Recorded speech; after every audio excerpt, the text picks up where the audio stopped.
گریسی را بنیسکه له له له له مایرو گر خوبانه بنیسکه دال جوانه مایرو گریسی را بنیسکه له له له له مایرو گر خوبانه بنیسکه دال جوانه مایرو وسوارا ایسکه ایسکه له له له له مایرو خاصیه مایرو بابلیسکه دال جوانه مایرو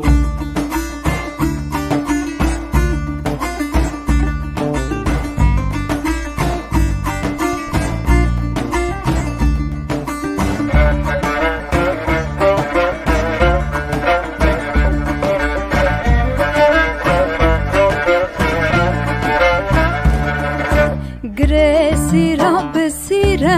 له له له له مایرو گر خوبانه بسیره دال جوانه مایرو گریسی را بسیره له له له له مایرو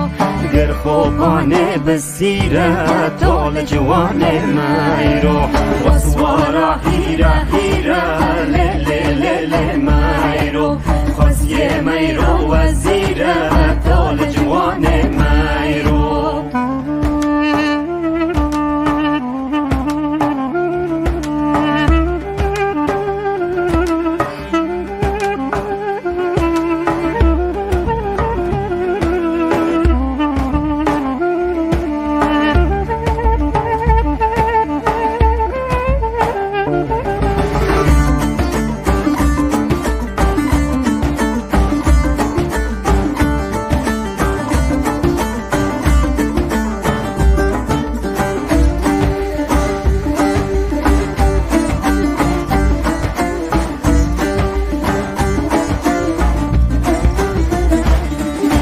گریسی را بجیه له له له له مایرو گر خوبانه بجیه دال جوانه مایرو گریسی را بجیه له له له له مایرو گر خوبانه بجیه دال جوانه مایرو وسوارا هیو هیا لیل ملیل مایرو خاصیه مایرو فلایا دال جوانه مایرو وسوارا هیو هیا لیل لیل مایرو خاصیه مایرو فلایا دال جوانه مایرو وسوارا هیو هیا لیل لیل مایرو خاصیه مایرو فلایا دال جوانه مایرو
ایوار باش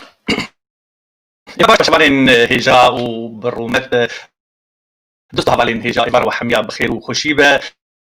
ام بهینا کون دنا بخیر و خوشی دبن هرتم شاد و بخت واربن بنابي خدمه کارمندین روشن تی وی ام اسپاسیا حمیا دکن لسه بهدار کرن و بشاریا و تدريبنا و برنامج هفته نامه رجیه سر بلندی شرایه بله دوستو هاوالین هجا حسین قدرگران ده برنامه ایوده مجارمه و تایبت لسر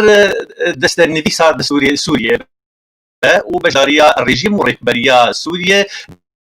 د ایش ورسیریکا کوردیده دست نشان کرنا و نویسا وی دستوری گرانیا اپوزیسیون سوریه بکشتهی لکدریه ما گلو هفبندیا اجتماعية سوري دكارة تمثيل فان حمام ملتين سوري بكد روشة خويا آن هذا كردو ركبري وريجيم سوريا و پیش روجا سوريا بكوبات شو شوايا پرچبونا جواکا کردی پرچبون و نیک هلوستیا کردان چه ضراره دگینه دوزا کردی لسر آستا استراتژی دهنده سوریه ده ماگلو پرسکریکن کردان یه نافخویی گریدای اجنده نه هر دو آلین کردینه یعنی گریدای هنکی حیار راده مزن گریدای عرب و رژیم و دولتین دردور و دولتین مزننجی چه سبب بهانه سرکه ده یک رزیان مال کردی ده هنو پیدا بونو چه ده منو روشنه ام دیبینن او زحمتین کو در باز ده بین چی سالکه زیده هیناجی ما تشتکل سر عرضی و لسر زمین ندید یا و بردست ندید یا کو قالوا یک رزیان مال کردی راستیه که یان تنی اولدان جبوی رایا گشید خو کبه يعني يجي الراوست يجي هيفين بيكنينا يعني دفرك وصغاب بجي فان برسو برسياران إلو أمي لقل ميفان يا أخويا ما مستا إبراهيم برو أمي بارك بكن أندامي دستيا دانو ساندري جبر بقى كذبت هندري ماني اجتماعية سوريا ده دوستو هافرد هجاب زي كاك إبراهيم درازي ستيجي بكم درازي شاشي بكم ما مستا إبراهيم تبخيراتي سرچ عواقب قالك اسباس ما مستا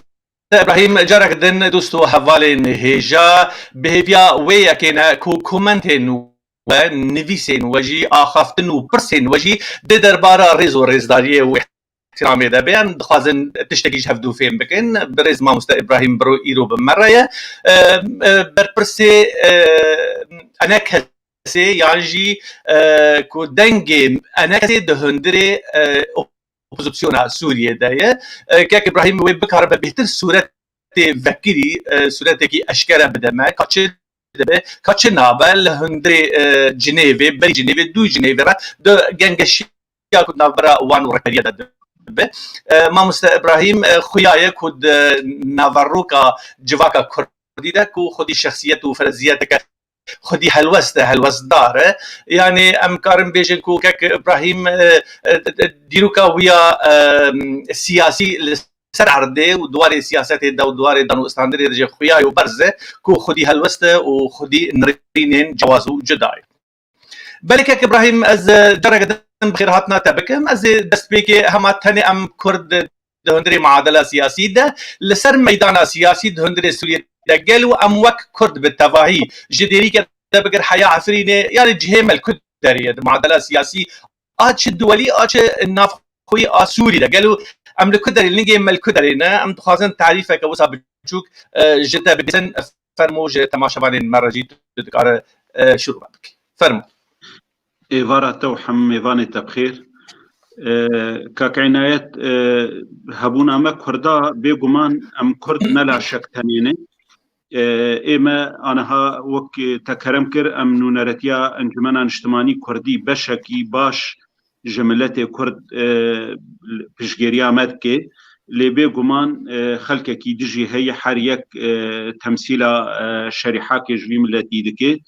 إما وك أنجمنا اجتماعي كردي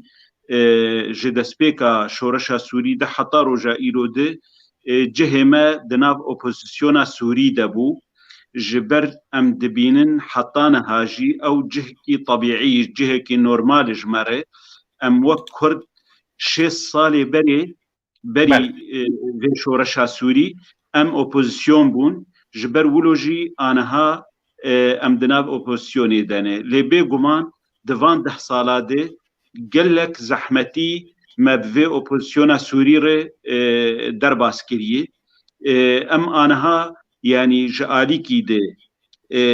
ناكوكي ما وريجيم هنه جاليكي دي ناكوكي ما واوبوزيسيون هنه جاليكي دي ناكوكي ما كردي بخو هنه واف تفدجي باركي جران هر يك جوانا چارەسەریاوی گەلێکی زەحمەتێ ئیجا وەختێگە ئەف تشتانە تەفدێت کەڤن سەر هەفدێ بێگومان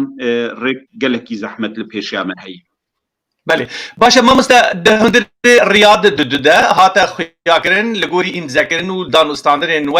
ورك بريا سوريا قالك بروتوكول دنا برا وحرد ولا يعنده هاتا نبيساندن وهاتا امزاكرن كون انا كسي وكلا شيء كي سربخه ون دربازي هندري اوبوزيسيون سوري دبن بتايبتشي اف بنديان نشماني سوريا يعني قالوا ونوك لا شيء كي سربخه ون بوظيفه خويا يعني سربخو رادبن لغوري اركن ودانا برخو لغوري هيفي وارمانجن كوش خره رسمان دنا وك استراتيجيات وهبونا خو دورده باراستيه باش كاك عنايت درفتي بدم ازي هنكي لسرفينا جدسبيكا ويد باخذم سال 2013 سال 2013 ام وك انا كسي درباسي ناف ائتلافا سوري بون هنگی ائتلاف سوری چو کنگرا جنیف دو وک نونری بتنی حمو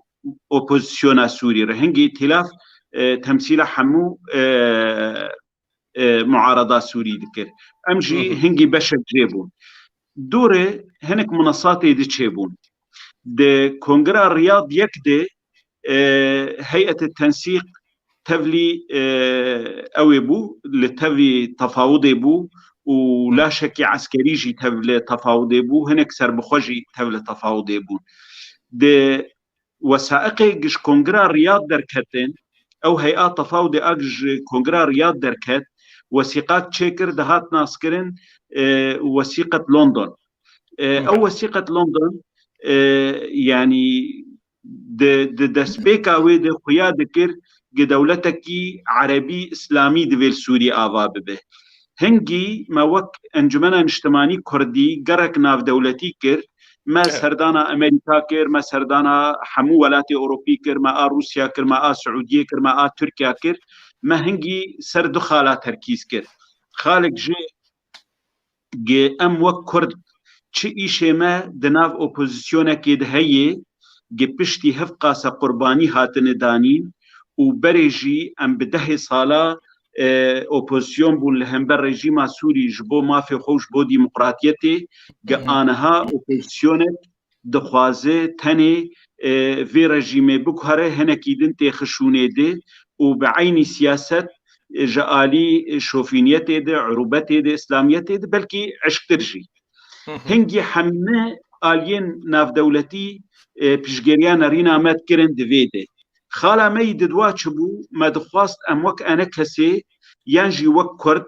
ام لاشکی سربخوبن د کنگرا ریاض دو آگوه چه ببواهی هنگی نبوبو د خالا می یکمین ده حمو دولتا پشگریان مد کرد انو دوی اوپوزيسيون گوهرتنات خود بكي دوي سوريا ديمقراطي چه ببه ما في حركسي تيد هبه لي اموك لا شكي سربخوه هرن تأيدا منت كرن دقوتن بريارك ناف دولتي هي جبوغي هنك منصاتي دجي تفل اوبوزيسيوني ببن هنجي لسر منصة قاهرة ومنصة موسكو دقوتن قاوي جيوة كونغرا رياض دودي حمد دولتي اوروبي وامريكا ام تأييد كرنج ام دهندري ائتلافات بمينه تشتكي باش ما كربو بري كونغرا رياض دو ما سردانا سعودية بخوجي كربو ما وزارتها درفا يا سعودية جي تبو دهندري كونغرا رياض دو دي ما بيانكي قلكي باش درخص سياسيا دي بيانا رياض دو دي سياسيا دي بيجي سوريا دولتكي برنتو پر اولي دي ما في نتوي عرب و كرد و سريان و تركمان و حموك بيكاتيا بناف دبن دفيد دستورة سوري دبي باراستن خالن درجي هنه كرد قضية كردي دوزكي نشتماني دفي چاره سر ببه و دفي چه تشتي برياري گل دجي كرداجي در كتنن تنه ببن و تعويد جي ببن تشتي گجي ضرر بونه ده هندره كونغري دب حاضر بونه نونري ناف دولتي وبحاضر بونا نونري امريكا وروسيا وتركيا والسعوديه ما لويدري شان داما ام كان اندام بون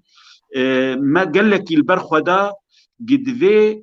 يعني تبي قدوه بريارة ناف دولتي ده انجمانا اجتماعي بكردي بناف نببو قدوه تبل وكلاشة كي سر بخواه مال ورخوا كر مشكلات ما قد دوه ام درباسي في هيئتي ببن وكلاشة كي مستقل هنجي جبوغ ام بين رازي كرن وهنا كي سقلا كردي هبو ام قبول كرن وك نونركي بدن ما ده هيئة التفاوض السورية دي. يعني بينج منصة هبون ائتلاف وهيئة التنسيق ومنصة موسكو ومنصة القاهرة ومستقلين وآشا شاجي لاشي عسكر بو ايه حفظة ام وك هيئة وك انجمانا اجتماعي كردي مجي مقعدك الورستند هنجي از رئيس انجمانا اجتماعي كردي بوم از بوم عضو هيئة التفاوض نج بحرة ائتلافي يعني وخص ما مستوى ون وك مستقلين وكسر بخد درباز بمن جبوي ومبكار بن خديتيل هلوستو قوتار اخويا سر بخو بكن ده هندري مفاوضات ارمانج ام وك مستقل جي ائتلافي لوك لاشي انجمنا اجتماعي كردي هنجي جي دعوة مرهات وك سروك انجمني رئيس مجلس وطني الكردي فيزا سعودي بفينا في سر فيزا جي نفيساندن او دعوة مرهات ومحاضر بون ايجار اما مد هيئة التفاوض دي كرسيك يعني وك منصاكي ستند وما كرسيك دي ائتلافي ستند يعني ام دكز هيئة التفاوض دبون از وما مستحى واسع عقيب از وك انجمنا اجتماعي كردي لا شكي باشقه ووك ما مستحى واسجي وك اندامك ائتلافيش قبل مجلس وطني كردي به فاشي وقت هيئة لجنة دستوري جي تشيبو ما جارد مقعدك الورستن ليه دفي دما داويدي هنك ناكوكيد ناف مو ائتلافي دي تشيبون نوناري مي ائتلافي هاد جوهرتن ما مستحى واس هاد جوهرتن يكي عرب دانينه انها او مشكله كدنا مو ائتلافي دي يعني ام كاردكن جنيزيك وينا چار سربكن و مقعدي وغارينن انجمنا اجتماعي كردي جبرد ائتلافي دي ام لا شكي تركنه بسرعه باش ما مستعد بيجيكو الشونا برز حواس عقيد يجي عرب دانينه افايل الجوري بروتوكول الجوري النظام الداخلي الجوري او پیمانك و امضا کردن اف کرسی اف مقعد جبوی نونری کردان ابایا چاوا تجاوز دکن ما ابایا نخرق که نظام هندری داخلی را کو بین کو گهرتن که وسا جوهری بیت پیدا کردن ابایا نصف العملیه چینا که اباش بدی و هلوشاندن که دواره دانو استاندنه دواره هوال بندیاوه لقل معارضه يعني للسروي كرسيه اتفاق نبوي انه ابا انجمني يا نا انجمني بس خالك عام هي دحمدها فرادي هيئات ائتلافي دي امل غوري نسبه وهبن يعني نكمي دهاش صدي يعني بهتري دهاش صدي هندي حشت مقعد ائتلافي هبون ده هيئه التفاوض دي طبيعي مقعدك جمار دارد كبو انها او مقعد دفيل ما فقري يعني اب ومقعدين ناهلين طبعا هناك حجات كرن ائتلافي انه ما مستحى واسج تركي دركتي ونكار درباسي تركي بتركيا قبولناك درباس به او مسائل ما چه علاقه تركي دست نشان كرنا اندام هيئه التفاوض ده يعني كرد يكي دكاره من الساعه يجي كرد بكنون ريح الصومالي جي ام دكارن لو اندري ولاجي يعني كك حواس در كتيه در تركي هف نبهانا يا ابا يفرموا ارينا بيجن اب مهناك يجبر يعني ام نكارم بيجن ائتلاف له وقت ما قرر ويل الاسطنبولي يعني جواتي خو تشتي خو ويدريدكي بيغمان يعني دبن تاثيرك مزنج عليه تركيا دي لوان دبي جبر ولو جي ام في مهني قبولناكن او كرسي وامبي يعني هجر ما مستحواز بيان غيري ويبي قالك امكانات وطاقات وجم مجلسي هني امكارن كنجي بي يكيد نشان بكن قدوي دبريده به يعني او بحر انجمني جوي دارين ناره ادن يعني حصتها ما ائتلافي دي جلجنا دستوري نچويه يعني انها ما مستك هاميران حاجو وەک نونەرێ ئەنجومەنێ سەر یعنی وەک لاشێکی سەربخوا دلەژنا دەستوری دەیە هەم دلەژنا مصغر دەیە و دکتۆر عەبدولحەکیم بشار دلەژنا دەستوری دەیت ئام وەسع دەیە یعنی نەهاتیە جێمە دلەژنا دەستوری دێ نەهاتی گوهارتن بله او کی مامۆستا ئەو کەس عرب دەستنیشانکردن لە شوونە وەسعگیت ئەوەیە یان نەڕازی بوونێن وە تەنێ بە بەیانێن سیاسیە یان گەرەک ون هەلوەستەکە گۆتارەکە مەزن لە بەرامبەری vê مەسەلێ بدە نا بێگومان دیتن بەردەوامن و ئەم و ئتیلافێ هەفتوو بینن و ئەv مەوضوعات ڤێتنامە و ئتیلافێ دێ چارەسەر ببێ چما اف بیروقراتیا سیاسی چه بویش زود اف مثلا اف پرسگری کاتیه در حیا وکیل کیجی چارەسەر نبویه اف خویای یعنی هنک خوندن هنه دبیجن کو بر هواتنا کردی دهندره ولات ابایا بویه سردمک اساسی کو هفبندی اجتماعی سوریه بکار به شرط و مرجع خوال همبری و نشان بکه و نونری وجی بده آلیک بێگومان ئانەها ینی تاسیرە دانوستندنا کوردی gelekî tasîr kir hebûna me di hundirê tîlafê de bêguman ne hemû aliyê tîlafê razîn ji vê danûstendinê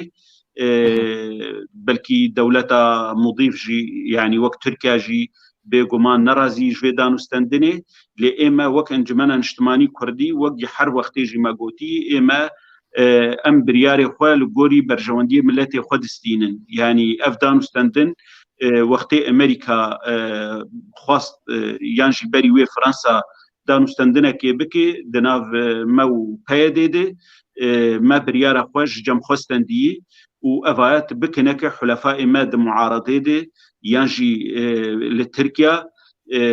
تاسیرێکی دکێ نەڕازیبوونا خۆ بزێدی جارێکێ دانەخویانی کردن بێگومان ینی سیاستێ ولۆیە وەختێ مەرە تشتێکی بەردەوام دکێ و مەرە وەک خۆ دکێ li cîkî din wê dextek li me re bibe lê me hetanaha wek encumena niştimanî Kurdî teamül kirî bi diplomasiyet ino em hebûna me di hundirê opozisyonê de hundirê leşna destûrî de hundirê heyeta tefawut de ji xwe wê berdewam bike em ê tim danûstendinê bikin heta ge xîlafat hebe û li hêla de jî danûstendina me Kurdî tevî ge aniha belkî ev pirsne cêwê yanî tevî astengê jêr derdikevin lê me ji bo xatirê xelkekî din ew nerawstandiye باشه ما مثل گوری دستیا دستوری لجنه دستور آها کی خویاکرین جی عالی نونری نبنتوی نب دولتی ده کود بیجن 105 کرسی هیه جی 5 کرسی معارضه سوری بگشتیه او پلتفرم قاهره ده پلتفرم مسکو ده هر یکی تقریبا جوان 10 کرسی 11 کرسی خو هنه و عسكر جی 15 کرسی خو او فصائل و چته هنه و عالی کردی تنه نیف کرسی دست کتی یعنی یک کرسی ده دما انسان رجا یا ویا سدانه ببه به نیف کرسی جهندره گلو کرده بکار من لگوری وی رجا یا هانی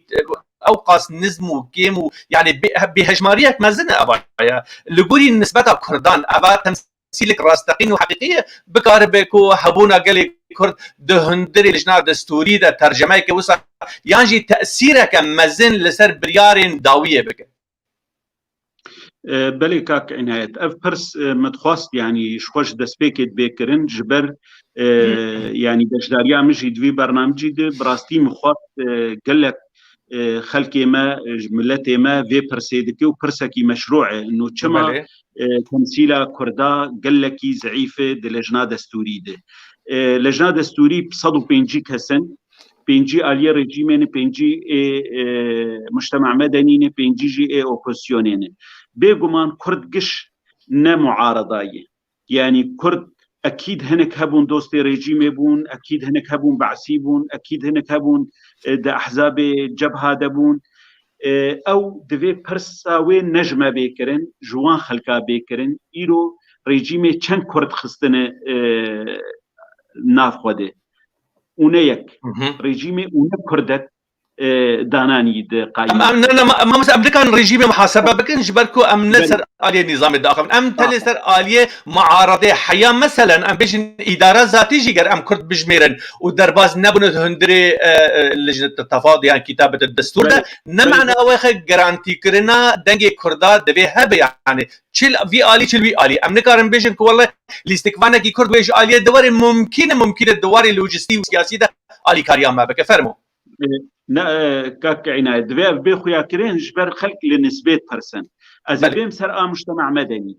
يعني جاري أم بينن سيه منظمة مجتمع مدني جارنا بيستو سي جارنا بيستو حاف جارنا نظام شيء وش غير خلقي كي مي سربخو خدي إمكانات وطاقات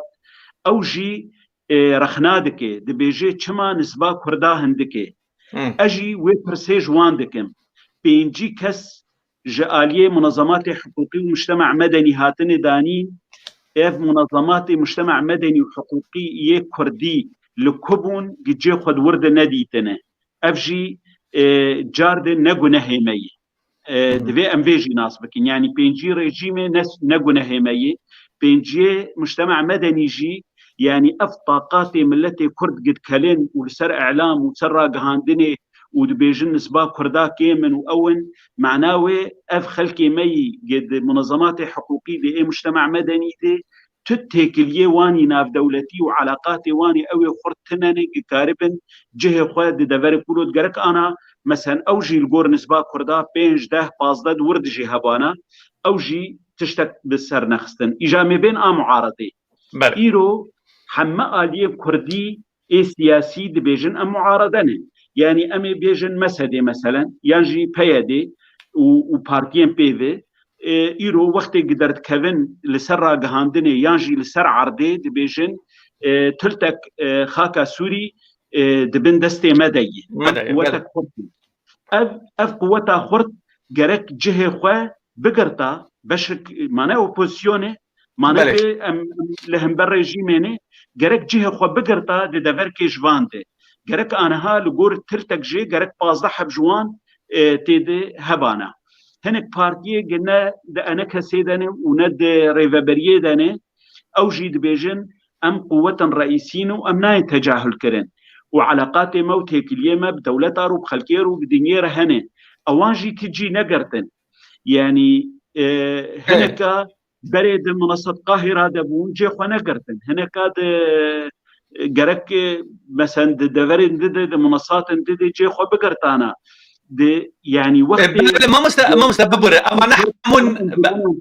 امن جمانا اجتماعي كردي ما بيشيجي ومقوم ادعاء نكريه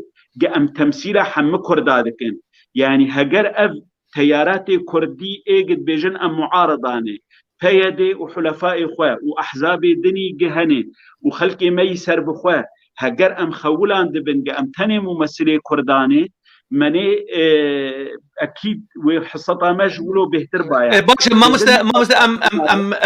قلنا هي في مساله ام نخن استشاره عيده ام نخذ عليه ده جبركو تي بيرا ما قش الدما شرع كردي دردك دقوت المجلس الوطني الكردي يمثلني او دم تي بيرا وين بنو نرتيا قال لي كرد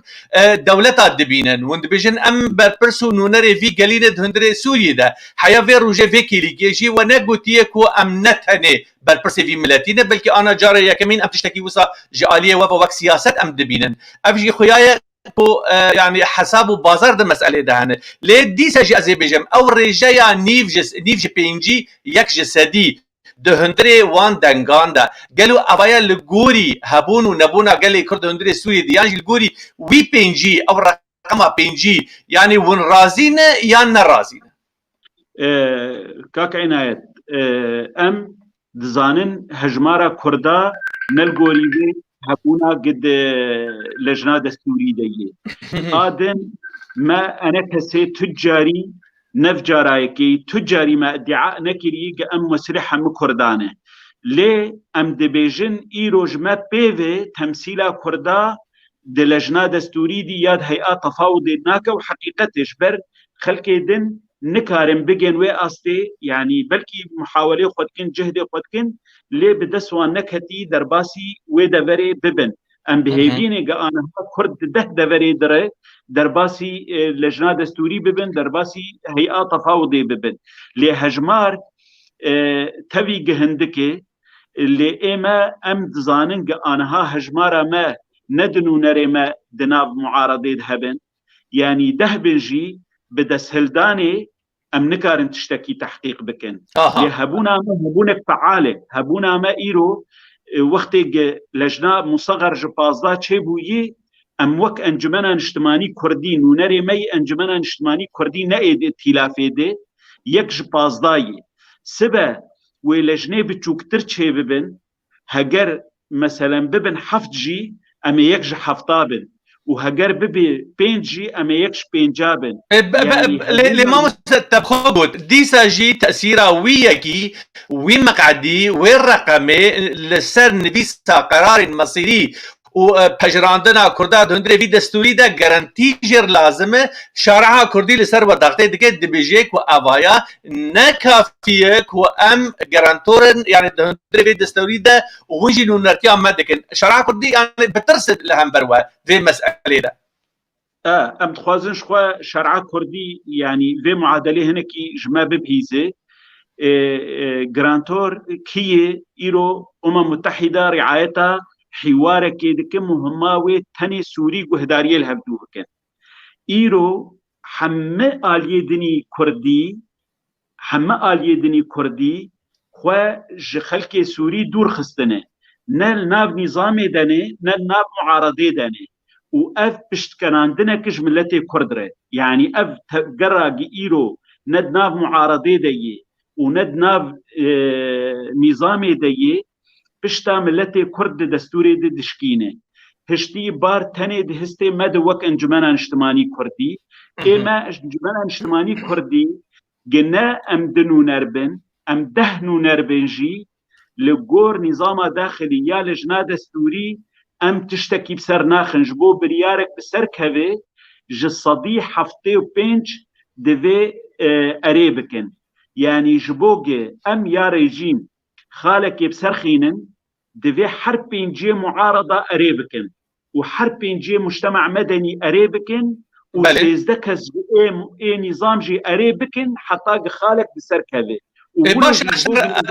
ما مستشار ميناك كبينم وحمى بلاتفورمين هنا لسر عرضه عسكر جي وركبريا سوري جي واخوان جي وريجيم جي وبلاتفورما موسكو وبلاتفورما قاهره افحموا وسر اريكرم بدك يعني امينا مثلا ورقه الريجيم قدمانديه او اكو شهر ديسمبر 2020 هات خويا كرن كو بينج نقطه خلكن دهندري برنسيبا ورقه ريجيم دهنه او انا هات خويا كرنكو داعش ونظام اخوان وكهفوا ونافي الجمهوريه العربيه السوريه وتم مشروعين جدا خواز وك كردان جمر لازم لاليه ديجي اخوان جي عيني وقلت دخازن دبيجن ام يك دوله دخازن يك سينيور دخازن يك ال دخازن اف ولات شناب فدرالي به اف شناب جدا خوازي هبه شناب يعني افهم من منصات لهمبري حقوق كردان ما في كرد حميه كن وبهساني حمي دنگي خو بدن في نقطه و چرا سر ببه و ام جي للداويه هافينه ام بميراث ببينه كاك عنايت انا ها روجانه كومبونه ما هنه دانستندنه ما هنه بحمو بشي اوبوزيونيره حشت خالي ناكوكيه هنه او حشت خالانا اي جريداين بكرداوي وهن مسألة ديمقراطية سركد سوري دي وك دين دولته وك مصدر شريعته وك أوانا شخوا ما بكرداوي جريداينه وك ناوي دولته وك لغتا دولته وك لغات رسمي دولته دي وك ما في ملته كرد حقوق مكونات دني السوري دهنه أوانا نقاط خالي ناكوكين دناب مدي دهن دفراده ام نزیکی هفدو دبن دهن دفراده ام دور دکبن ما کاری خواه نسکناندی ام انا وک انا کسی جارکی دن وک وثیقة لندن ام تاکلیه خواه بدولت آره و ناماد شینن و ای امکارم ببینن ام جارکی دن وان لبر مسئولیا وان دیتینن گه و ام لبر دانینا دستورینه وجارد معارضة سوري نمتفق السربان خاله آدن جناب تكرم كر قوت يعني اوي قش بتفقن لسرت نابونا ما دبهوريا من دي او آليا قش نظام داخلي او ارهاتي داني لجنة دستورية خالق تنجي بدنگداني ريجيم ومعارضة نكار الهفدو بكي جبر ايجا اف آلية دانية مع آليك دانية دبي توافقك عام هبه حتى خالق سركبه يك خالجي بسرناكبه وانا ها يعني راست وجباتي لجنة دستوري تشيبونه واف جباتا بي ابيستو بينجي ما هي قال لك يجرنجي وقال لك مهمه جاره كي تكفن مبادئ دستوري دي مناقشه بكن ليت بهوريا بس تكفن مواضيع جديده نا معارضه سقف خدات كفي نا نظام سقف خدات ما مستا قال لك كومنتار وقال لك نفيس وقال لك اخطيجتين انا جماعه ديفيسيدن ديفيجن كوميناكل بردستي مال برشافين مهنه چل باشوری کردستانه و چل کردستان باکور و چیزی سوریه يعني برچاو دكو افحمي تيارات كومونيست وجبر وراستقر ويميني وقومي ودهندري ولاتان ده دماتي سر برسكريكا كرد حمود بنياك ابايا يعني البرچاو ما وكر روناهيه وكر روجيتي خويا كرن امنكارم بيجن والله معارضه ونظام وسر تخل الهفدو لكن ابايا برامبري في انا دوستك نفيسانديه قلتي ورقه معارضه قدماندي او بل خالي قدمان نجي 12 بندان. في المقابل قلت لن تتطرق ورقة المعارضة التي تضمن 12 بند إلى شكل الدولة اللامركزية التي يطالب بها الكرد أو الاعتراف الدستوري بحقوق الشعب الكردي. أكو ومعارضة بريوة والهفدو كربو أكو بروتوكول نابرة ومعارضة ونفيسان دبو واعترافها في جليد دستوريا وريكرين وهما أبرز ما وقع عليه المجلس الوطني الكردي مع الائتلاف المعارض عند انضمامه لصالح دحضر سيزدان ده افايان معارضي جدا مو ورقه خو قدمان دي جي وفد دوليره ويجي تجاري قالا ان مركزيات الدولتيه ما في كرده ويجي نكريه معناه خو امد البترسن ما مستشار كردي ده فرمو شخوا حطانها يعني تشتك جبو مبادئ دستوري نهتي تقديم كرن يعني او كاغتا جاره بري ريجيم جي تقديم كر و معارضي جي تقديم كر ملخص مداخلات حضور بون ولو داني بون جيسر لي حملاك لسر فيسبوكا بو يعني نزان نمقصود بو نجي يعني نزاني بو جبر انا حطا فيكي ليكي از دبينم يعني بري ايد نفيسينن هي التفاوت واتلافش هف ناسناكن يعني نزان هي التفاوت شي اتلاف شي اف دبي ليف بيرسون زانبن شي ادن جواتا گچيبو بينجي مها 12 خلاص بو دداویا جواتا دي رژیم کاغتك درخست خطوات استباقي بو يعني خاص دنگي خو بگين حاضنا معارضه انه ام خديه عروبتين خديه اسلاميتين دي ملخصه كاغتا معارضه دي اوجي هنك خال هاتن دانين طبعا جدابونك مزن دناف كاغتا معارضه واريجيمت هبو لي راست او خالق جريداين بوضع كردي بتايبت تتنبو انها ام بيجن جواتا 25 مهي مبادئ دستوري بيغمان افتشناين قبول كرن لي خالق مب معارضه اتفاق كرنه سرناوي دولتي لسرناوي سر لغه رسمي لسر حقوق كردا لسر دستور دبي ذكر كرنج كرد بيكاتيك سركنه يانجي يكج بيكاتي سوري وك عرب وك كرد وكيدن لموضوع فيدراليتي يا لا مركزيه سياسيه براستي كسي مر توقيع نكريه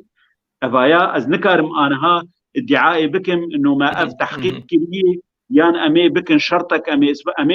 خد برد وبشكينن لي حطنا ورقه معارضه قدم دي هاي وجه هبوت سديسه دون دري بدانه او ورقه معارضه قدم دبو حياه شده بري ونجي رازي بن خالين ويتش بون قالوا لسر دوزا كردي طيبه انا مگو خالي بدوزا كردي تايبت تنبون لخالي وي ذكري بون مسألة انه سوريا ديمقراطي به سوريا تعددي به سوريا استبداد تنبه جبر جحالا مداخلات قدمان لنا او نوسي قي على قوي بدستوري في تنية او تقريدانا وين نقطة بدستوري في تنة انها شخوا بهوريامتي انه دفي ام بردوان بكن يعني هم ام حلفاء اشخور تشيكن جبر بري نهاتا برسكر تقو جرانتي چي جرانتي تنه دولتا يك دولت ندايمه سوز نداي بيدي نداي احزاب دي امريكا يان روسيا يان اوروبا قوتبه امي كردا بكن كيانك لي اف دولتانا ام مجبورن دانستندنا بوان بكن تم دنگي خو برگينن وان تشتل پیشیامي معارضه سوري خلقي سوري چقاس خراب بن چقاس اسلامي بن چقاس شوفيني بن بديل تنه اله ام دوستاج ناف سورياش خورچيكن دفي ام بفي خلقي سوري ردان استندني بكن ام بردوامي بكن حتى ام سري خوجي بشكينن امي بكن ليه يعني ام وك مجلسي وك احزاب جي وك كسجي نممكنه ام هرن داوي سر وثيقاكي توقيع بكن ام تنبونا ملتي خوتي قبول بكن ليش نهاده خلقي ما اغلبها حركه مي سياسي خو بشتا خداي حوار سياسي خوش سوريا قد كريه نب نظام رو نب معارضه رو از المال قرونه مدفي خلق حقهم بدن ما او جمرنا صرفه باش امي بين سروي ما مزه امي بين سروي خلقي وين سياسيه من بله ون وك كتلاك مستقل دهندري ائتلافي ده قالوا نش حقي ويا كونجي ورقاك كردي باراليل برامبر ونجي بقدمينن جدي مستوري انجي وفدي دولي وك ورقاك كردي كوبيناتين ببكيماسي يانجي بب ورق الضغط يعني جبوي دانو استاندري بري انها بري فيرو مشتنيجي يعني نامي باشقه مج وقت بنونري ناف دولتي رجي وهن دولتي خدي تأثير رجي مرأي كرنه ووك ورقك رسمي وقتي قد بو وقتي وي يعني 2014 دي مفاوضات 2014 يعني كاغتك رسمي ما تسليمي أقدر إبراهيمي كير رحمتي استاذ حميد ودكتور عبد الحكيم بشار وأز أم حرسي دشان دانو استندني دابون ما كاغتك كردي مستقل رسمي تسليمي متحدة كريه وك حمتشتي انجمنا كردي دخواست انا هاجي اف دليل بيشامه ذكري يعني امكارن لحالي خو بدن لامهم ام تشب خلكير انجاز بكن ايبا وك كرد امكارن مطالب خلقور كيف خدينن وام بدن نونري متحدة ام بيجن اف داخوازي منه بس جبوق داخوازي ما بين قبول كرين دفي ام حلفاء اشخورتشيكن دفي ام بمينن بفي خلكيردان وستندني بكن كان جريل برما هاد قرتن بيقومان ام توقيع ناكن لسرتنا بونا ملتي اخوة وك مقوت يعني نا مجلس ونا احزاب ونا اشخاص هيك ام تيدان بله باشه لبرانبری في سيجار نما مستم قوتنا پیدا کرنا دوستا دهندري في ولاتی ده يعني دوستين نيف هنه دوستين برانبری ما براين ما هنه دوستين ما هنه قالوا دسبيك امالا كردي يكيتيا كردي يكريزيا كردي بهفدورا چارسر بكن جبوي ام بكاربن بقوته بهجي دربازي ناف خالن يانجي منصات بلند نافدتوي ببن اوایات جوجي تخستن انها تاني زمان تگو ام نونرتيا في قليب التناخ ناكن كردين ديجي هنه اب اعترافك سياسي مزنه كو ام بحوجه داري اطرافين كردي ودينجي شارع كردي جي بوار الي كارب جبو ام بكاربن ورقه كردي د بيش روجه ده ام درخينه ليم خابن كو ام تشتي لسر عرضه دبه افايا ناي خويا كرن يانجي برهبتنا مالا كردي خويا دوره و معارضه ونظام الهفدو بكي ودستور جي ور النبي ساندن بي كرد هبن يعني حصته ترى كرداج ويتيدا تنا فرمو شخوا يعني لهواتنا كردا قال لك مهمه لي نا بشرطك امكاري خو نكن وبردوام نكن جبر 2014 ده بري امهرن جنيفا ددوا وهيبتا جنيفا ددوا قحم دولة الدنيا هاتن الافتتاحية ويد حاضر بون مال هوليري اتفاقك كر فقط اتفاقك جبو چونا جنيفي كيجان آليج ما هره نونرتيا كردادك هنگی امچون وک انجمن پیدا نهاد دهندره کنگره جنیف دوده در فتک زیرین به دست پیدا کرد سفیر امریکا و سفیر فرانسا جمع خواستن گوتن علمی پیدا بکن برا ببن شریک بواره مع علمي وانكر ما خابن طبعا ناخذ قصتي قشي بيجم از موضوع دابوم شوا از مع مستر صالح مسلم رشتغلين وشوا ام بسينام خان وبالهام خان للجنيفه رونشتن رفض كرن درباسي عمليات سياسي ببن قوتن اب عمليات سياسي قش لجمع نبدو قروشاي واري فبري العامودي افابوي وقضيه كردي العامودي حل ببن انا بشتي 6 صالة 7 صالة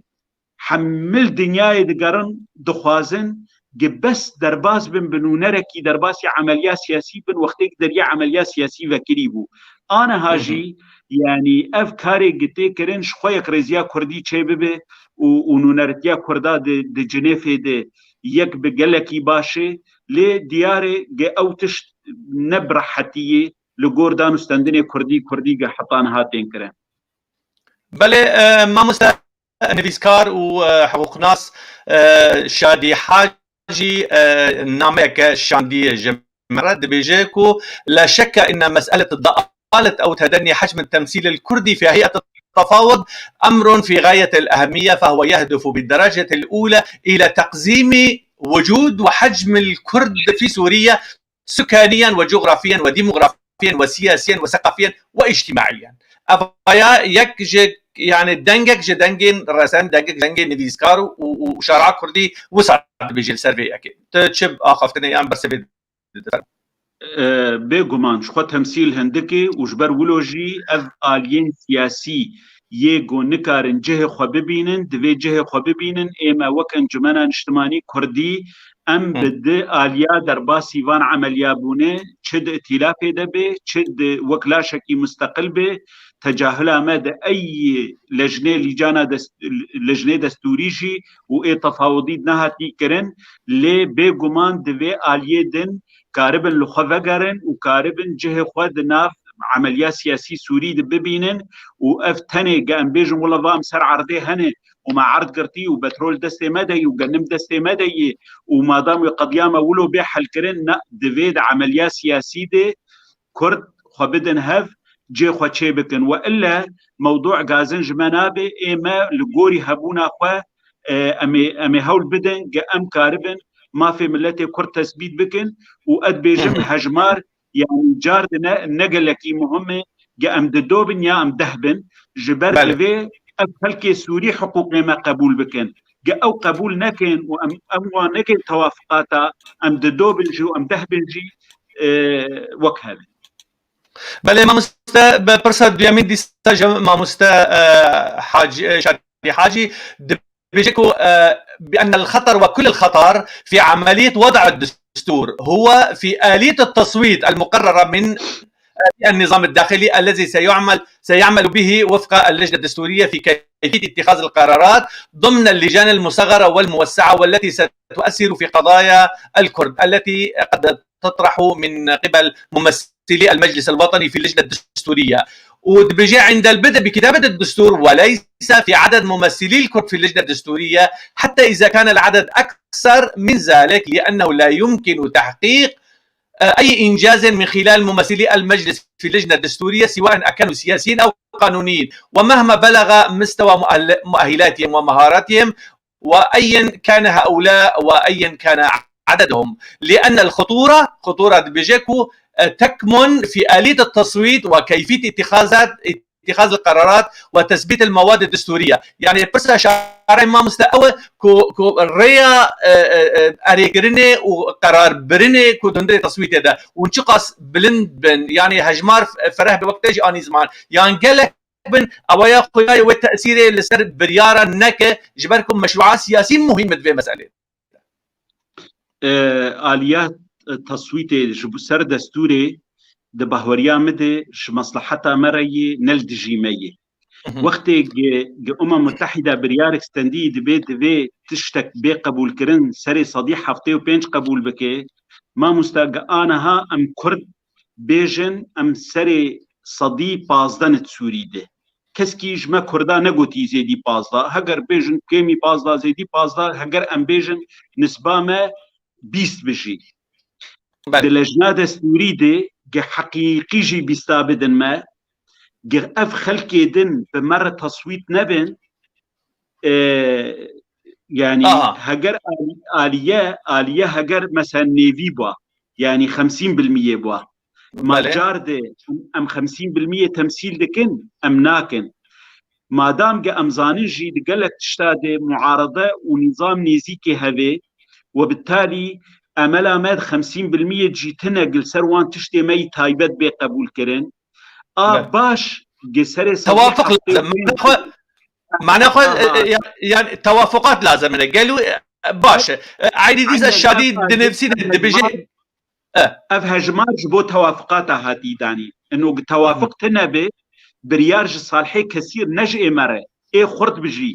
يعني انا غيري كتلاك دهبج ما خرطر بجي جارد سري صدي حفتي وبينج ناينه جبر ولو دبي توافقات هبي ودبهوريا مدي داويا يعني افرايكي شخصيز بيجم اف آلياق متحدة دانية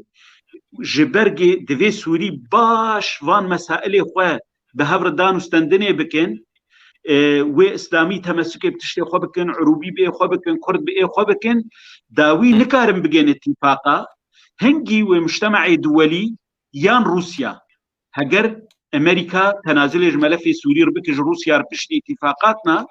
اوي ايجاد دستورك لسر سوريا فرض ببه سوري بخوازن نخوازن وفرض ببه هنجي اوي جارد مصلحتا ما تيدها به بلكي نصدي صد لغوردا خوازي ما به لو نل غوردا خوازي اسلاميا بجي نل غوردا خوازي عروبيا بجي وحركج ما تشتكي ما تيدها به وحركج مجي نرازي بش حمتشتي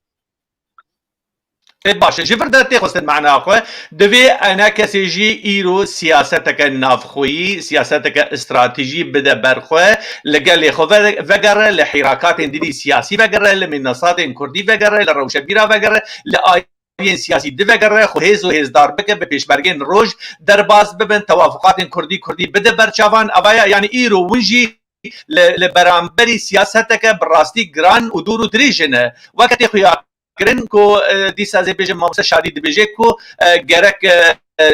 انا كاسي بكاركي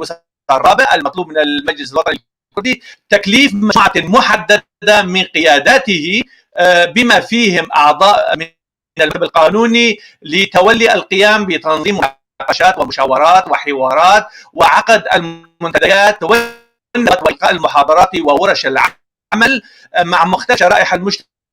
في الداخل والخارج ومع هيئات ولجان المجتمع المدني الثقافية والحقوقية والمجتمعية النسائية والشبابية لرصد آرائهم واستطلاع مواقفهم وتوجهاتهم بخصوص مضامين الدستور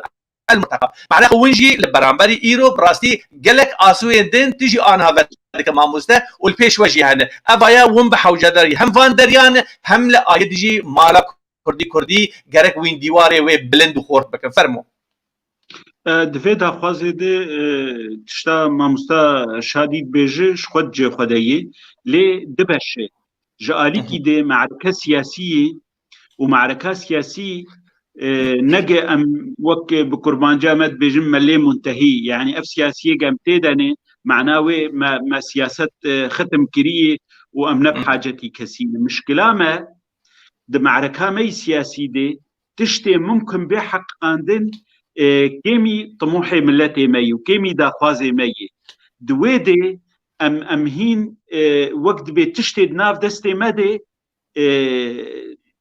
يعني خلاص نبوي وما نحق قاندي ام هين دبرد شردكن مهم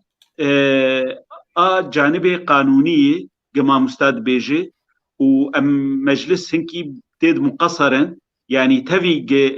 استعانه بهنك كفاءات او كرينجي لنكافيه جبر أنا أم شركي سياسي دكن أم سقف دبيجن داوي قانوني تشتي سياسي لهف دكن وصياغت بكن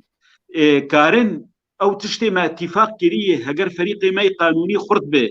كارن و اتفاق ما خرطر بكن وهجر زعيف بنجي كارم بمعنى بكن يعني دبق بمعنى ببه او تشتيم سياسيا جي بتفقن قانونيا جي مضمون اخوة بجارده واف خطره وام زحمتيتي دبينن يعني انا ازوك سياسي كي كار دكم از بلكي هنكي امش خرازيبن لوقت قد بجانب قانوني بيقومان قلنا مختصين وان تشتاجمر بيجن مزاجي ما يا خبرتا ما جما كسب كري تيريناكي قال لك يجي تيريناكي يعني او ما مسا برسك هاي دبجكو النتنه جاليه کو مالا کردی ده برهف هاتن گرک بروج و شوان امتی ده خبات و کار بکن هر ما مستحاجی گلکتش آنی زمان کو گرک پنجره و دریه و وکری به شرع کردی روشنبیر و زانه و کارساز و نشتمان پرور و کرد و جواک و هرتش جر وکری به و لسر پانیلی خبات بکن هر وال آلیه ده نویس شمارتین ما مستد دبیشن کو گرک انا کسی مجلسی لبرانبری ائتلاف سوری گرک خودی موقف و خودی هلوست و خودی گوتار به خود بکار به رزگار بکه پاراستن خویا کسانه بکه پاراستن آرمان جا خود بکه حیا بکار به بحول الشخصیت تمثیل کردا بکه یعنی بن دستیا ائتلاف اویا مالویرانیه که جوار جگوری نویس جمرتین دبي جرك أفانا جبن دستي ائتلاف الرزقار ببن جبركو خاضعا قرارات وارة وبكا هات خويا كرنجي دقلك دفراندا نريسان دن خورتا قوتي نونري واني دمار دربازي عفريني بويا قالك رو الرشيا كما زندا أنا كسي نكاربو برفان ياخو بكي فرمو سرفي خالي شخوا استعانة ما بخلقي ما يعني آليكاريا روشنبير وسياسة مدار وخلقي حقوق ناس بيقومان يعني مبرينا هاج قوت ام بحاجتي وين بلكي هنكي زعيفون وكيمانيك جيماتيت كربه ده موضوع ائتلافي ده مقوت جي اتخوازم اوي برس دكن زانبن ام ده ائتلافي ده نجي ام ده هي التفاوض دنه ليه ما دليل بيشاخ ونقرتنا أنا جمنصاتي هي حطانها ائتلاف موقفي وي حري باشتره حري باشتر جمنصاتي دن تجاه حلا قضية كرديدي ووثيقات دناف مو ائتلافي دي يعني از دخوازم هر كسكي قرخني المات كي دي بيجي جي دركهن وثيقان فيساندي دناف مو ائتلافي دي حطانها يك آلية كردي ده تاريخ سياسي كردي سوري ده وثيقات ولو نهاتي توقيع كرن امكارن جواتكي باشقل سرچيكن ليه بي بكن بي نكن وكي انها برينها تقوت لكردستان عراقي جي تجربة وان بعربة بري معارض بون وانا وعدي خبجيناين او موضوع كيدنه او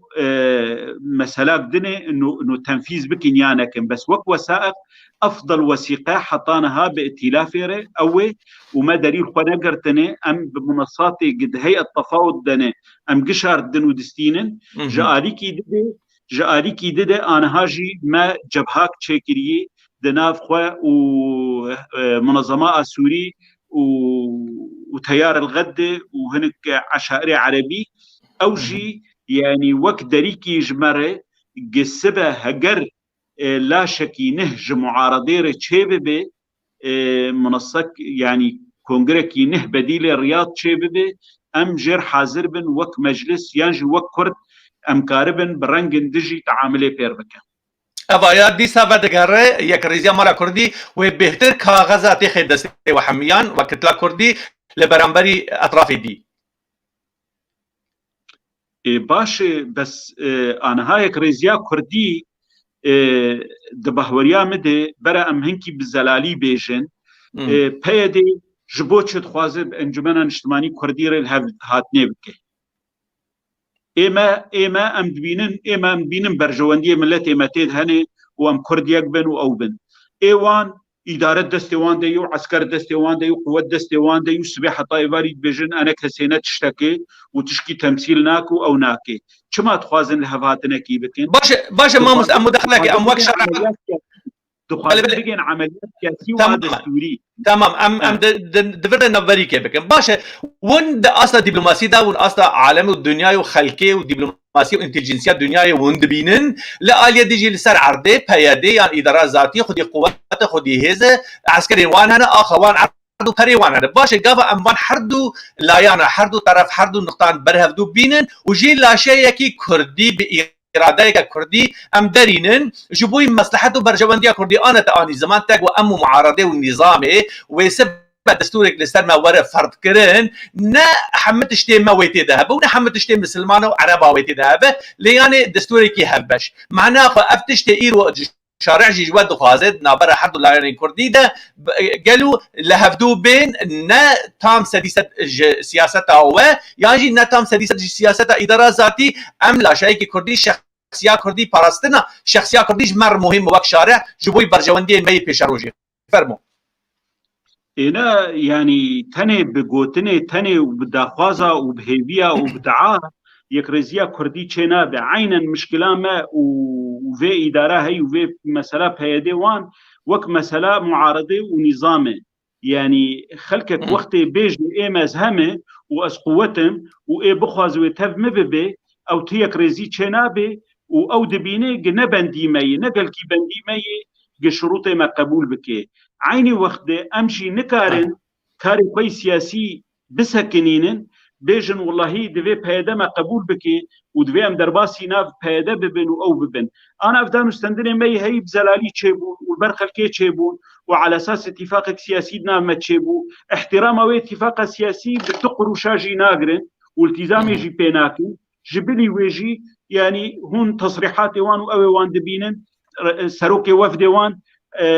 تشدان استندني دكي يعني بلكي وقشا جدي حتى امريكا بخبر سفا واندا وبرسفها قلكي عشبو ونامه قلكي عشبو قرق ببدرسك جي انه او تشقيسي خبدنا الي دفي قبول بكن بعمليات سياسي ودانو استندنا سياسي دفي قبول بكن بله باش ما امي باش بحوري دوي امي السردوزا كردي نافبريا لاين كردي باخفن ما مزبرسك هاتي درباراكو وهو معارضة بشيء ماذا حلت بتلك اللجان التي كان الائتلاف بصدد تشكيلها في المناطق المحتلة مثل لجنة تقصي الحقائق ولجنة ردم المظالم اكوج آلية ائتلاف دخلت شبكن افايا بتايبتشي العفرين والهرمين دين ايه هاتر داغر كرن جا آلية دولة وشتايان با ولسار في قالوا ونجيهانك كداري يعني متني دراغاندري دا بيستو او تشو فرمو شخوا ازویج برسوی بدم تشکی دجی برینه هاتا بحث کر اف مثلا لیجانی گچبون تپشکتن چه نبو به گمان تأثیرا دان استندنه می کردی گلک لیه بو يعني نرازيبونا معارضه ونرازيبونا تركيا جدان استندنا كردي بيغمان يعني ضغطكي لانجماني تيكرن وتشت داخوازي انجماني جي بيك ناين يعني هناكي امتين يعني داخواز دكن او لجانانا كاري خو بكن او بكن لي جاليه معارضه دي نبي فكرينه جبر موضوع جريداي بتركيا بموقفه تركيا واكيد بشك معارضه جي يعني وكوي تفكيري دفكره افايا بيش نكتي جاليه دي اما وك انجمن تبرينها قوت نونري انجمني شو تركيا شو عفريني شو عفريني وضغطك لمجلس بو او بو نا ام دبينن او كاركي طبيعيه شخو مجلس لي هاي مجهبدوها به ام كاري خو مشترك بكن لي وجودا ما هبونا ما شونو هاتنا ما دانو استندنا ما تشتكي طبيعيه ودبي ام بكن وام اهمال نكن واقعك موجوده وجه نب كيف ما نظام موجود خلق تعاملي بيردكن وقنب كيف ما إدارة ذاتي موجودة وخلق تعاملي بيردكن أفج واقعك وبالتالي خلقي خوي الويدري دفي أم آليكار بمبوارة أم دناب وان دبن أم وان تشجيع بكن درنك هفن أم ميزيكاي مراقبة وضع بكن يعني أب مسائلنا أم نجي تشتك هبو يعني ما مستقبل يعني تشتك جبي أخافتني هبو دربارة يعني دستي ما عبد الله قدو دايما تشتكى ناف دستي ويدا دما درباز بويه يعني بنونرين كردرا رونا نشت يعني جي بمختارين كردرا رونا نشت بجنك كردرا رونا نشت ابا جي حق شرع كردي برسك مازن لبروا بابك نا خلقي قريب ونوي خدام بر بوان رولشتن ودانستان دجي كرن ولقاءات جي تشيبون لي خلقك هي دترسي يعني وقت بيجو والله از خلقي عبد الله قدو رونشتن او جوك عبد الله قدو خبرها بخون يعني بلكي خلقك هي إنه مستعد جوي وضعيره ليه دي تنجي تشيبون ونشتنجي تشيبون ورازيبون جي هبو ليه بيقومان او نفسها نرازيبوني بهتره واسفهم ناكم يعني او يعني شرع قتي كرن انه دبي ما مستبب ببر ازناد برشارع ما مستبب اناد برشارع الدفاع دكم لي شارع كردي بالراستي كردين كردستان السوري شارع كزنديه جحق خو تقييم سياسه مجلس يجيبك وتقييم بيده واداره ذاتي يجيبك تبي كمكاسيه لشارع كردي هنه جبركو اف شارع جي دبي زنديبه دست خو بروجي هبه دست خو االيه ديجي هبه حياهم بقاربن اعتمادي بشقريه يجي بكنج وهيز وقوات جي خلقي خو ورقرن حقيقه شرعي هي ام دبين شارع اوروبي كوتشاوا ايرو تشتي ام المانيا مثلا ام دبين وقت بينات كوتشا شارع زنديه لبي سياسه مدار خد مجد تاكو او سياسه مدار نكرن غلطيه او شيعان بقول شارع تجاري غلط نابه لسياسه مدار غلط بنفرمو باش بس يعني شارع ولو مفهومك عامة أزاي تشخيص بكم 23 منظمة حقوقي كردي بلكي قلك جوان ما نبحث تنجينا بيوان 23 منظمة بيانك دجي چونا ما مستع عبد الله قدو درخستن چما چوي عفريني حججي دبيجي بقاتله هيفرين رونشتنه يعني بما هنيدك شخوا ما مستع عبد الله نزاني او كسك رونشتي قاتله نقاتله لي ام زانن بقاتله قيادات كرديره رودنين بقاتله قيادات كرديره وشارع مي كردي ضغطيجي المتكي واب منظماتنا ضغطيجي المتكين ام زانن يبكي چقاسه حوالی مو قیاداتی ما کشتنه چقاسه ظلم کرنه چقاسه تعده کرنه دبیجی دویهم بوان رونه يعني اف ازدواجيتا شارع يعني هاتبه كنترول كرن قبل جهتك سياسية او ناي اعتبار كرن ليه شارعك جبوي مشاعر ملتي كرد جي احترامي امساري خوشي جيرد طوينا ومجبور نجي برسوا بدن بخلقك بيج قاتله قرونه وقاتله جيراني قرونني او نحقيقي ام قلكي سر ناسك يعني هذا نظام سياسي بلي ما مستعد ديفيجن ما هو مصير عفرين يعني عفرين ايدو داغر كريه وتشتين بروجي وبروغرامين لسر عرضي العفرين تينا مشاهدن وقت تغيير ديموغرافي وك كشبريا كردان وك دارو دارستاندن وشوتاندن واثارين تينا رافاندن وحما شارستانيا كرداغي تي كشتن ابايا بروجين دسر سينور وسر وعي وسر هشمنديا مكردان راون وك مجلس قالوا دهندري مجي وي بلندا تبروجين وين نابنتوي لقال دولتين بلند ونقاش كريكو شار سريع عفريني وشاوا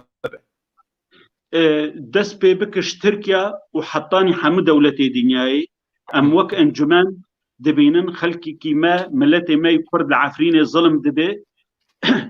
وانتهاكاتي مازن لي دبن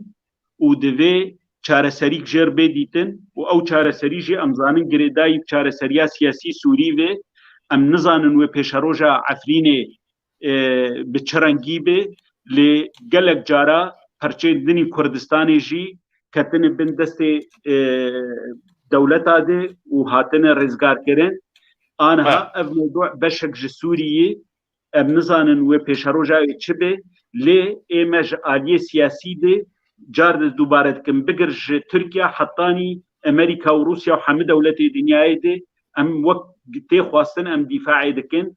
ام نبهورن اوی تهدید دکن دبیجن امی بخبر و آخافتن و سخیفه امی ترکیه جعفرین درخینن یانجی امی بتوینگ درخینن امش حرد واجی بهور ناکن نب خبر او گوتنا دردکوه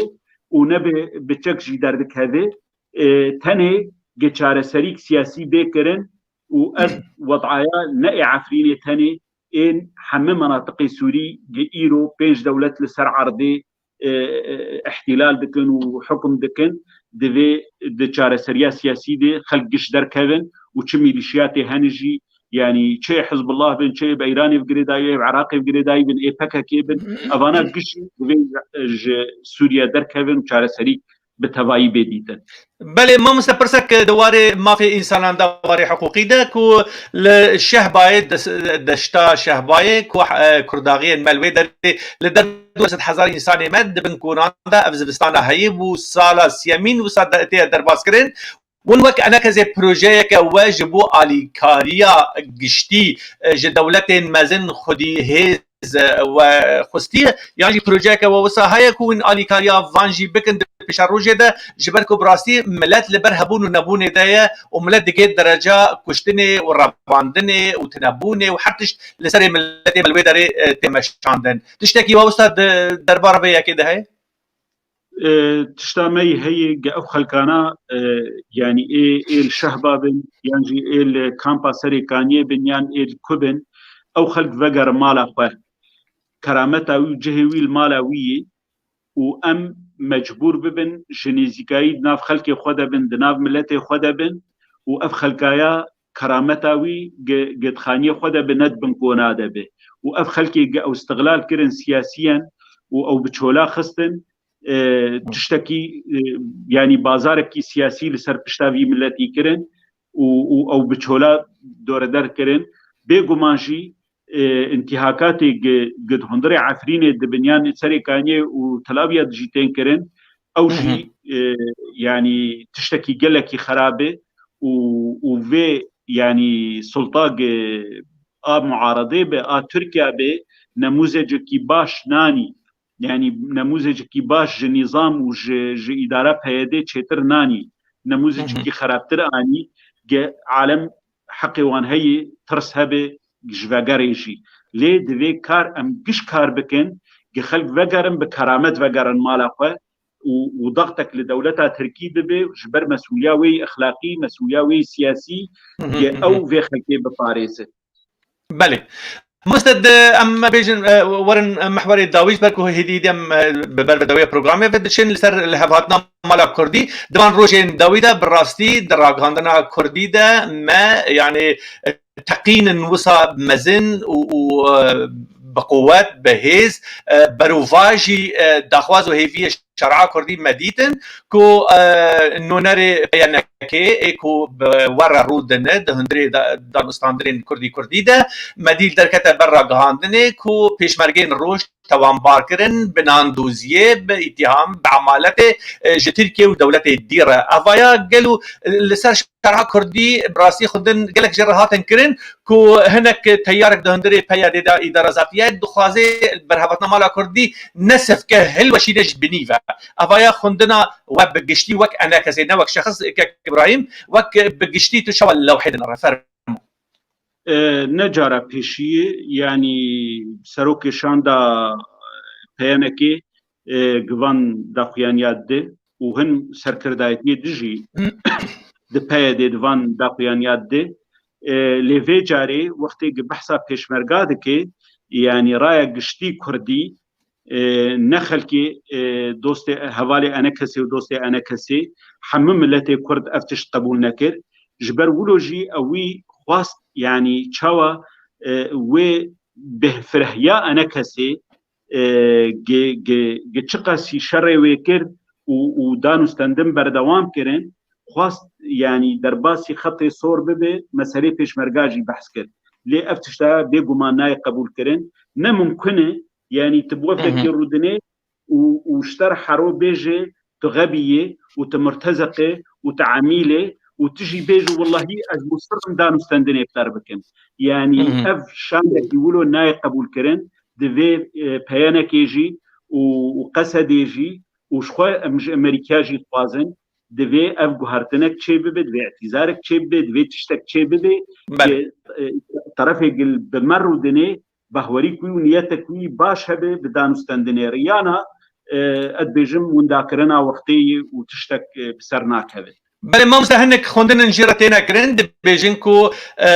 هولداني في بزا لزين پیشی روا پیشتاچوینه دبیجنکو پشتی انا کسی بی اراده سیاسی کرن کو هروانا کوکین انا کسی لقل ائتلاف سوري جيهانه لسر عرض آلية سياسي دا اعترافك جالية ودا استاندن كوا اعتراف بإدارة ذاتي كريه مكاتب نوا هناك يجور فقراندنا يعني حال والروشة أنا كسي البتشافة دبيجن دخان هابونا أنا كسي أو كاغزا جران أكو خبيد بينا بيش مرجع دخازة وين كاغزة جدسي أنا كسي بقتينه و الوشينه افايا يعني دبيجن قال لك هندنا دبيجن كوكاركي استراتيجيه لقال هن مراكز دي يعني باش بندياوي هفالو دوستو هفالو نوي دبيجن كو غرقه كاركي وسوال كده ونقالوا مراهناتي الدر خليل قالوا سيرشن دبيا كده مراهنات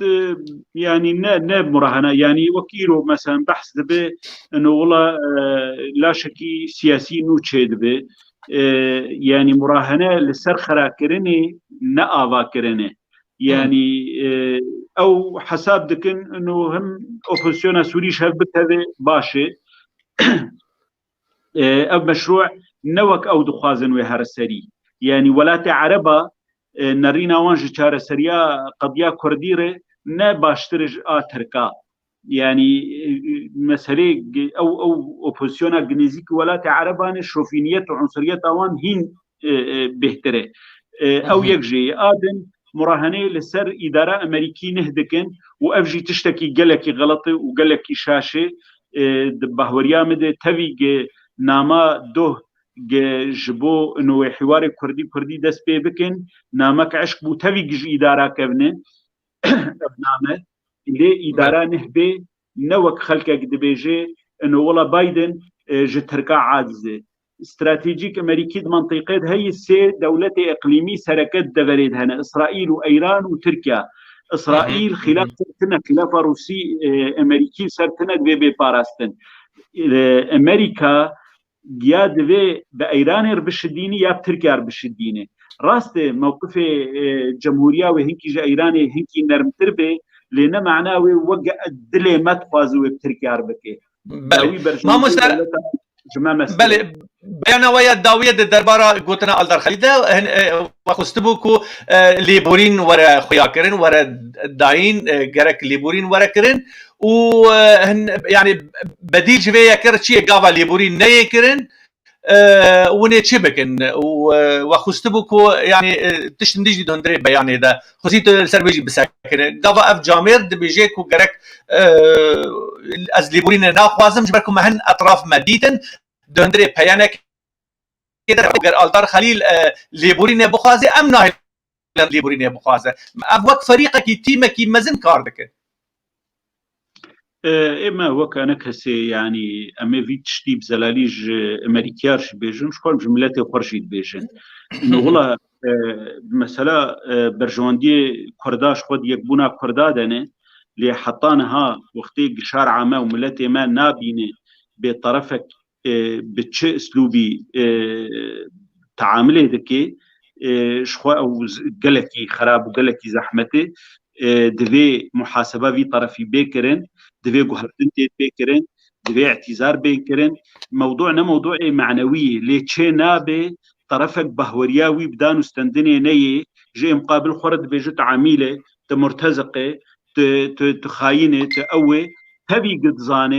قد زانه كمش صديق وكوي كربوا انها او تنبوا يعني هجر انجمن اجتماعی کردی و پێشمەرگەی ڕۆژ مرتزق بانە مەڕاهش تا سیلاحی ترکادا ئەنها ئەلدار خەلیل تنەبووە لێ ئەشتا مەلەکری ئەم نەبڕال دکن ئەم دەبێژن خەلکێک باوەریای دانستاندنێنەیە نحوجي ام وقت خو بيروندا بكن ما مستقبل يعني قلنا الدار خليل تجاوز كر سينوري سوري كردستان روجافا باشوري كردستاني درباره ويا كده بيانك بدرخص معناه اخو باشوري كردستاني جي بحسياكو افايا يعني وقت بيجن يمس الامن القومي جويره حيا ويجي كر يعني جبركو ام بتايبتشي دبينن بشجري وبشبنديه حوار كردي امريكان وباشوري كردستاني البروينه دما وسط دبينه دمك هلوشاندنك تاثير كم مازال الباشوري كردستاني جوي ببه بيقومان يعني او وقت دبينن حقي خوي حمسي نورا درباسكن وبري نهاجي يعني نقل دار خليل تاني يعني حتى يعني جنرال مظلوم جي افتشت يعني قوتي والله ام لهمبر شنغالي بولو نامينن بموقف نامينن شرق الدجي قريلا دبي ونظام تشي دبي يعني او يعني نامك يدكينن انه او منظومه بككه خد بينه انه نوش حقي ويد حرشار برشي كردستاني دي او تصرفي بك او حكم بك وخلك كيدن تمي اتهام بك بخيانته او بك وكانه يعني بيشمرجي تش بيشمرجي روج بن يا بيشمرجي كردستاني بن كانوا تشون ديار بكر شري تككي كرني يا شري قصدي كرني يا شري بيدي كرني بله يعني مظلوم تدنگوا بهیست ما مسته لسر اخافتن و گوتن دار جبركو ام دبينن كو كسين يعني شوانداري في مساله باشوري كردستان امريكانا وتاني زمانجي كو وقت تيغوتنجي كو مظلوم عبد جد مساله ده ما هلوستا امريكانا جي ما مستمديت جبلي بيان باشوري كردستان كو بدك در حق الدار خليل ده هروا سفارات امريكي جي للشام بالزمان كردي وعربي وانجليزي بيانك رسمي بالدرخست كو ام دبينن حوار كردي اهميه كمزن ده هندري سوريا ده بيش وام لبشوي كانوا بيشجريا ويا كيج لكن لمن نديت دنجي مظلوم عبيد دربارا ويا كده حياه خندرات الشاوج ويا كده والله تدي وك بيجي السكوت علامه الرضا يعني افنا دنكرن تشتكي نباشه وبري نهاجي هن تشتها تنكرن وموقف جهات خواستن بدنجي كر يانجي انحياز كر جالي وانده باشه بيان امريكي تشوادي دما قلتي بي دي في اهميتها مالا كردي برهواتنا وان دواري سياسي دا وچوا خوندن جرا كر بيان سفارت امريكي اويا قالوا نا برسب جالدار خليل راجبيرا دبيجن كود سينوري خدا بسكن ودبي حرتشت لغوري بلاني بمشي بلي ما بتبهشي جوجوت يعني بيان امريكي نامك خرطه وجوارد بيجي يعني افريا راست لبيشاوة اذي هاجر نأذي هن الهمبرج سري خواتي خن سري امريكا دو شروطها سري امريكا فرض بكن راستي يعني ام دزانن امريكا بحاجات قوتها قصده يعني شر تروري يعني داعش يعني او هات كرن لنا معناوي امريكا ويلغوري داخوازي وان بمشي امريكا ناماكي دجينوان دبيجي اما ام دبينن جبوهم بين باراستن افرياويه وقت هون فيريا قبول ناكن سبي المصيري وتشتكي دبت بله ما مزر خستنا بيشمرجين روج ايرو يعني هين ونجي هان الريكاف دك الدرباره ويا كده كو وقت بيجي الهروب الى الامان دخازه الدار خليل وتيماوي كو بوجاندنا في مساله بك كل اشكال الروج بوش بك ورقه جبركو ونجي د مفاوضات دا وك ورقه ضغط وين لهمبري بينك ون دخازن بكاربينن بيش الروجا الاشكال الروج وتشوابه وام دانجي كو سرپرشتیا و مسئله باشوری کردستانی دکه و امریکان جی رعایت به یکی دکه دانو استاندن وی لگل لشکرین روج پیش روجا لشکر روج و چواب دربازی که هیتونه دنیز نیزیکته و پیش روجا و پرسگرگی به تایبت و چواب فرمو بالنسبه پیشمرگی روج شقوا قوتکی کردی کردستان سوریه و پرانیا و خلکی یگوش دش عسکریا سوری بردانه دوی قوتا هاني دنه مستقبلي وان پیش روجا وان بێگومان ڤەگەراوان سەر عەردێوانێ ئەم حەتانەها و هەرێما کوردستانی وەک جهەتا ئاگێ تدریب و تەمویلە vê قووەتێ دکێ حەتانەها نەخواستیە گێ bi قووەت و زۆر دەرباس بێ ئەم دخوازن دەرباسبوون di îtarê li hevhatinekî siyasî bê hevhatinekî siyasî kurdî bê ya jî hevhatinekî siyasî sûrî bê ji ber me xwastiba em bi quwet û şer derbas bibin berîneha me yê şer kiriba me yê kuştin jî kiribaye lê bêguman ev ne exlaqê me û ne karê me û ne karê pêşmergê rojê heta ge em karibin ge em bi itîfaqek siyasî derbas bin û bêguman pêşmergê roj ew hêza yekemînin di Sûrî tevî dê ge destê wan nebûyî ne bi xwîna Kurda û ne bi xwîna Ereba tenê em wek quwetek Kurdî wek îro em siyasîyen muaridin ev quwetek temsîla wênî siyasî encumena niştimanî Kurdî dike û pêşeroja wê de itîfaqek Kurdî debe itîfaqek Sûrî debe wê ev pêşmerge erda Kurdistana Sûriyê biparêzin. Belê mamoste zêdetirî salekê ye ji danûstandinên we peyanekê û enekesê lê wek şer'a Kurdî heya roja îro tenê em dibînin tesrîh û beyan û sûretgirtin û qehwe vexwarin û yani beyanên siyasî di navbera her du layanan de me tiştek li ser erdê nedîtî em bihêviya wê yekê kucara bê tu bibe mîvanê Rewşen TV her wiha em bibînin li ser erdê tiştek hatiye tehqîqkirin hatiye çespandin di vê derbarê de ez ê gotina te dawî bigirim di derbara we û muaredê we û Amerîkan û dîplomasiya Kurdî meşandina we her wiha te gelek bersivên pirsên me jî da ez ê gotina te dawî bigirim û xatir ji te bixwazim û spasiya te bikim ferm Ez gelekî spasiya te û hemû mêvanê te dikim û em bihêvînê yanî em guhdariyê li hevdû bikin û ez dizanim jî yanî gelek xalekî îşev me nîqaş kirin cê pirsa dost û nas û xelkê me bûn ge nas bikin ez bahwerim jî me nekarîbû her kesî qanî bikin lê me heqîqet xwast em ji xelkê re bêjin ji xelkê xwe re bêjin çi dibe di nav me muaredê de çi di nav me Kurdî de çi di nav me û mujtemacê duwelî de me dikarîbû nerîna xwe bigînin ê ji me razî jî ê ji me nerazî jî yanî ê qanî bû bê qanî nebû jî em spasiya tevda dikin û em bihêvînin berdewamiya guhdariyê li hevdû bikin. gelekî spas li dawiyê em spasiya mamoste İbrahîm birû dikin ku îro mîvanê Rewşen TV bû em spasiya we hemiya dikin temaşevanên hêja li ser beşdariya we temaşekirina we ji programa heftenameyê re dundira Rewşen TV de bi navê xwe înayedî û bi navê karmendên Rewşen TV em spasiya we hemiya dikin her şad û bextewar bin êvar baş mala we ava.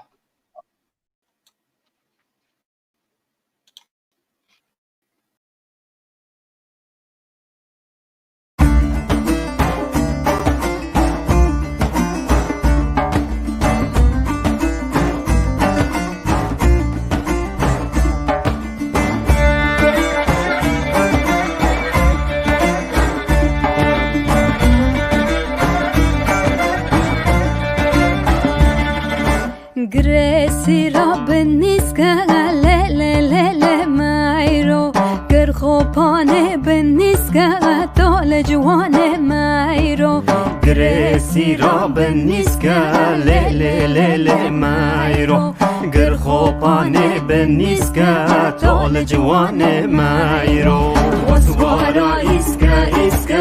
le le le le mayro خاصية مايرو بابليسكا دول جوان مايرو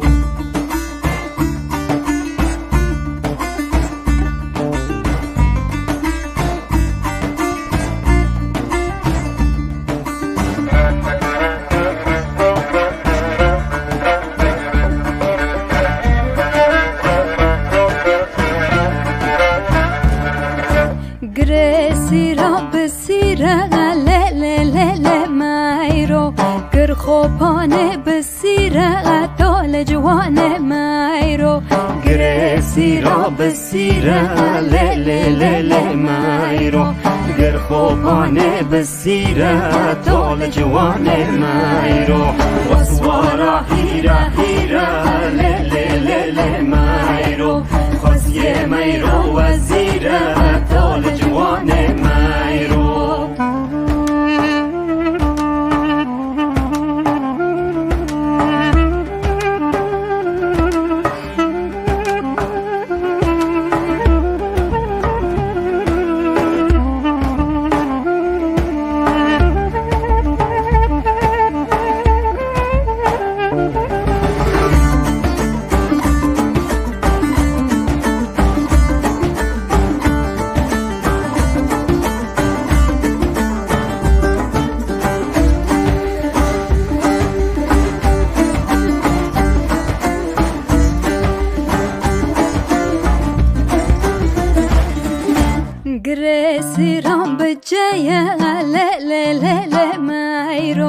گر خوبانه بجیه طول جوان مایرو گرسی را بجیه لیلی مایرو